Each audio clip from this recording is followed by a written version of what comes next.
On Tuesday, a majority of Ohioans voted no on Issue 1. This measure would have raised the threshold of support needed in order to add an amendment to the state's constitution from a simple majority to a supermajority. This is consequential because an amendment will be on the ballot in the state in November that would enshrine abortion in the Constitution and destroy parental rights when it comes to giving consent for an abortion or even gender change surgeries. Now it's more likely that this amendment will be adopted. More than 3 million Ohioans showed up to vote this week, and during early voting, a higher turnout than expected that blew last year's turnout numbers out of the water. 57% of Ohioans voted no on Issue 1, while 43% voted yes. Polls leading up to the election predicted this grim outcome for pro-life advocates in Ohio. Joining us now for on-the-ground reaction is Ohio State Representative Jenna Powell. She serves the state's 80th district. Jenna, thanks for joining us. Your reaction to this loss, are you surprised? You know, it's extremely frustrating to see, but at the end of the day, out-of-state interest money flowed into the state of Ohio, and we ended up with no on Issue 1, which is extremely frustrating to see. But at the end of the day, it is what it is, and we have to look toward November, and we want to do everything we can to move forward.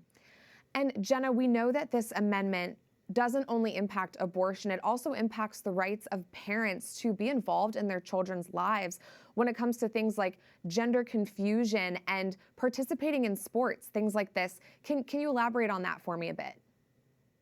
You know, the amendment is very deceptive because it's not just about reproductive freedom as they are trying to pass it. It does a lot more than that.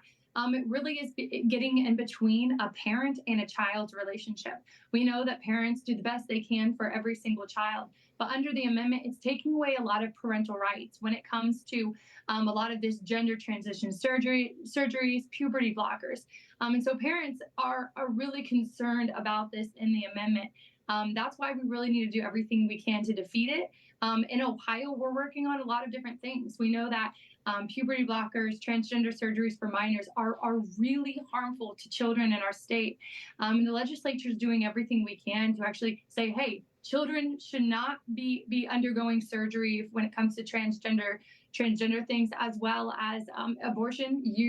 Minors will be able to have abortion without parental consent if passed as well. So we really need to do everything we can to defeat this in November because it does get in between a child and a parent when it comes to their surgeries, their doctors, and abortions. And some are saying the pro-life movement in Ohio really needed this win in order to be successful in defeating that pro-abortion amendment you just mentioned. It will be on the ballot in November. That has been confirmed.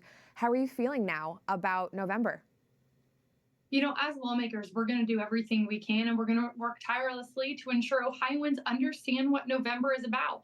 November, it's going to be on the ballot. You know, do we want full-term abortions on demand, taxpayer funded, or not? And that's what really the November election is going to be about, and that's what's going to be decided upon. And so we really have to work hard to get the message out there because we know Ohioans are pro-life. We know that they do not agree with late-term abortions. We know they don't want them to be taxpayer funded. And we know as well that Ohioans want to support life. So we're going to do everything we can to get the message out there so they understand what's going to be on the election in November. Right. It doesn't really add up that a heartbeat bill would be enacted by the legislature and then all of a sudden all of these Ohioans want abortion. Just doesn't make sense. Jenna, I'm hoping you can give us some insight into what it's been like in the Ohio legislature these past few months. Could you explain the landscape? Do most of your colleagues in Columbus agree with you in opposing abortion? You know, my colleagues are pro-life. You know, we are elected as conservative Republicans. We have supermajority in the House. We have supermajority in the Senate. And what that tells us is that Ohioans are pro-life. Each and every one of us have campaigned on fighting to protect the unborn. And so in the legislature, we're doing everything we can to ensure that Ohioans know what's going on. Because what you saw during the last election is that out-of-state interests came in, flooded our state with money, and confused voters. At the end of the day, Ohioans are pro-life, and it's our job as legislators to make sure Ohioans understand what's happening and what's going to be on the November election ballot. Yeah, that clarity is so needed. Jenna, I'm curious, in these days after the election, what's the energy like on the ground in Ohio, especially among pro-lifers? You know, a lot of people are frustrated. They've reached out to me today and they are frustrated. But what I continue telling them is that in my district, Ohioans voted over 75% in favor of yesterday's ballot initiative, which tells us they're pro-life. They want to protect our Constitution. And so my message to pro-lifers, my message to conservative Ohioans is do not give up the fight. We have to do everything we can to look to November. We know that Ohioans do not support late-term abortions. We know that they do not support taxpayer-funded abortions. And so our job is to continue doing what we do. We speak truth, we fight for truth, and we do not give up. And we know that Ohio has come a long way in the last 10 years when it comes to pro-life policies.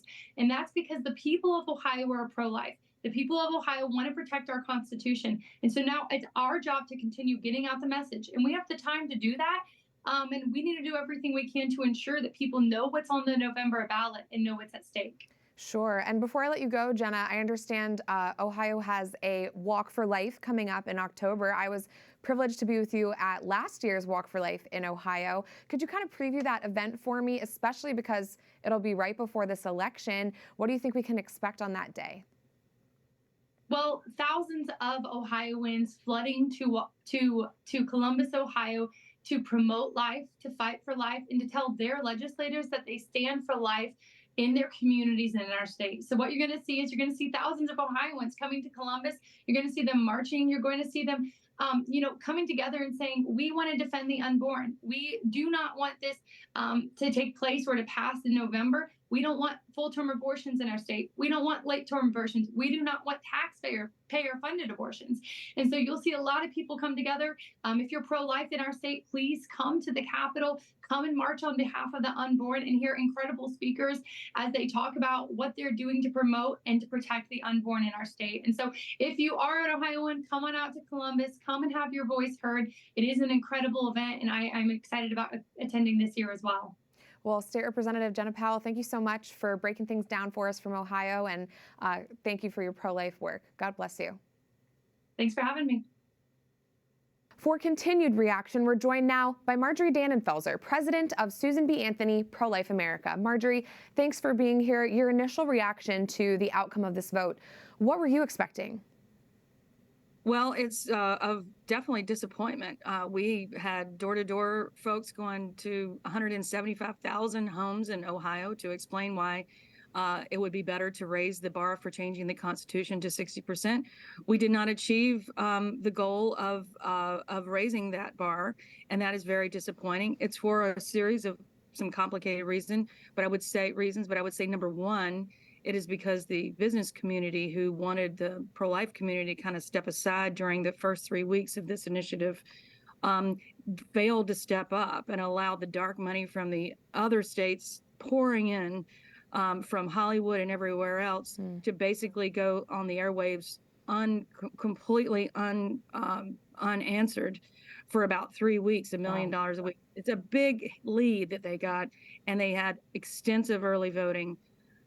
We've learned some things, but we certainly was not a referendum on abortion. It was a referendum on changing the threshold of the Constitution. That question will come in November. Yeah, it's amazing how impactful that head start can be. And Marjorie, this election came at an unusual time for most voters. It's the height of summer, not a presidential election year. How do you think that impacted voter turnout and the results? Yeah, that's the savvy question. In August 8th, dog days of summer, most people are not focused on elections. But if you have a ton of money and you command the airwaves and you're great at recruiting early voting and absentee balloting the way the left is, and you have silent airwaves for several weeks, it's easy to get the advantage because you can buy your way into getting people's attention. Now, we certainly did a valiant effort on the pro-life side. There was a beautiful coalition, still is growing stronger in Ohio for this amendment, and the bishops of Ohio and the Archbishop Schnur are doing a beautiful job of focusing on November. So I think that even though we are disappointed about this, there's certainly hope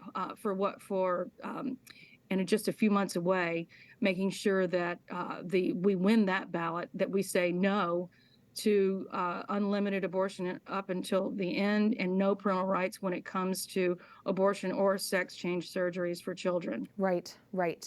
Marjorie, shifting gears a bit, what are the national implications of this loss? We've seen abortion activists using these ballot initiatives across the country in almost a dozen states now. They're working to try to work around and even nullify pro-life laws that have been passed since the overturn of Roe. Yeah. Talk to me about that. Yeah, it's one of their top two strategies. They want to pass a federal law that wipes out every single pro-life protection on the books, and they want to go state by state to pro-life states and put, where they can, change the constitutions to eliminate any possibility of saving any life up into the end. That is their strategy, and they're good at ballot initiatives because we don't have a live candidate actually communicating how bad the abortion left's ideas are. So, and they always have more money than we do. That's why they're really focusing on this in states that will allow a constitutional amendment of this sort. And so for the national implication, however, I would not say that we should make any conclusions today, because this was about whether they changed the threshold in their constitution to 60% or not. I think the one takeaway that I would say for the pro-life movement is, don't wait for anybody else to help when outside of people committed to the pro-life cause.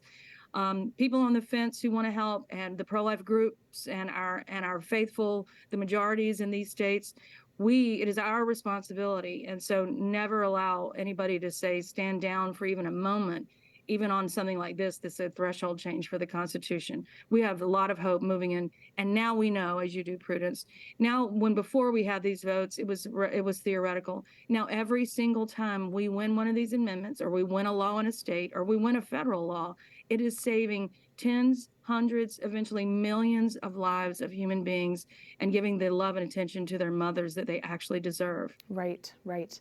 And on the presidential front in 2024, your group recently put out a statement saying that even candidates like Ron DeSantis, some of the things that they're saying to the media are unacceptable to pro-life voters. Can you explain your position on the presidential slate of candidates right now? Do you think pro-life Americans are going to have a solid candidate to turn to come time to vote in the primaries, Marjorie? I think it should be top of mind of everyone watching today. Anyone that is strongly pro-life or even slightly pro-life has to insist that their presidential candidate represent them on this issue. And if you believe that this nation should stand for something when it comes to life, then we must insist that our presidential candidates do so. So the bright line in the sand for them is that they must commit to having a responsibility should they gain entry into the Oval Office, that they should be advocating for, not waiting for a bill to sign to save the lives of children. And it should be, 15 weeks, or let's hope better. And that they should insist upon that. And then they contrast it with their opponents, and they will always come out better, because the Biden or whoever is the Democratic candidate will always have an abortion unlimited until the end position. And so it will serve them well. So the bottom line and the answer to your question is, we cannot flinch. If they are flinching, we cannot be flinching. We need to have a candidate that we can support. Otherwise, the left will absolutely pass a law that nullifies every single pro-life law in the country, and that means death of children and suffering women. Yes. Well, Marjorie, even though we have disappointing news today, it's always a joy to speak with you, and I'm grateful for your joining us today. Marjorie Dannenfelser, SBA Pro-Life America.